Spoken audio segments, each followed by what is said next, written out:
So now we're going to talk about some of the techniques that we borrow from protection sports to make dogs better players. So one of the things that we are going to do here is we're going to use restraint to frustrate the dog and use movement and frustration to increase their motivation for the toy. We're going to teach the dog how to target online in a controlled circumstance. We're going to use back pressure, pulling on against the harness to make the dog have to hold on to the toy strongly. And we can use also this controlled circumstances to teach the dog to bring the toy back to the handler, or in this case, the helper, the person that's playing with the dog. So lots of times in the beginning, when we're teaching a young dog to play, more movement is more interesting to the dog.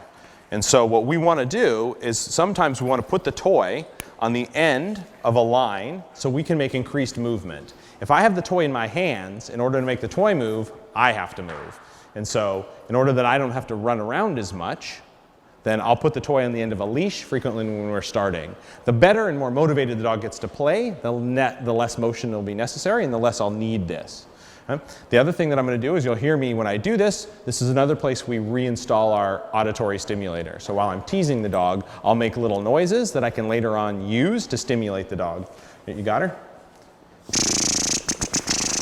So I get out in front of the dog, I make the noise, and I whip the toy back and forth to make the dog want it.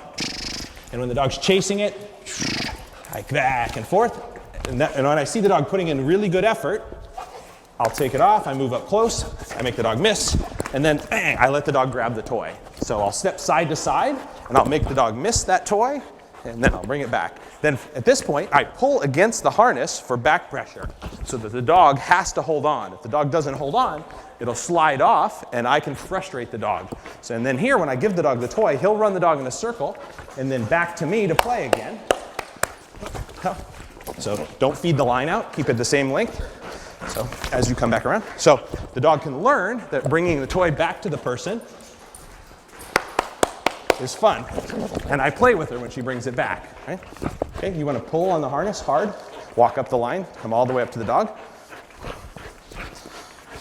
Now here, he gets up there, and then I'm going to let the dog win and possess it a little bit. Right? So we talk about possession, and we'll talk about possession more later on.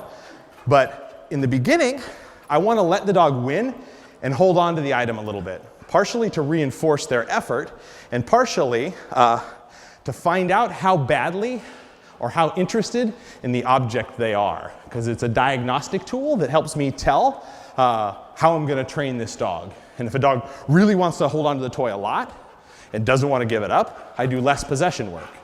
If the dog doesn't hold on to it very much and wants the activity again, she's straining to get back to me, she's kind of holding it lightly in her mouth, those kinds of things. In those cases, then I can give this dog more opportunity to possess if they find it reinforcing.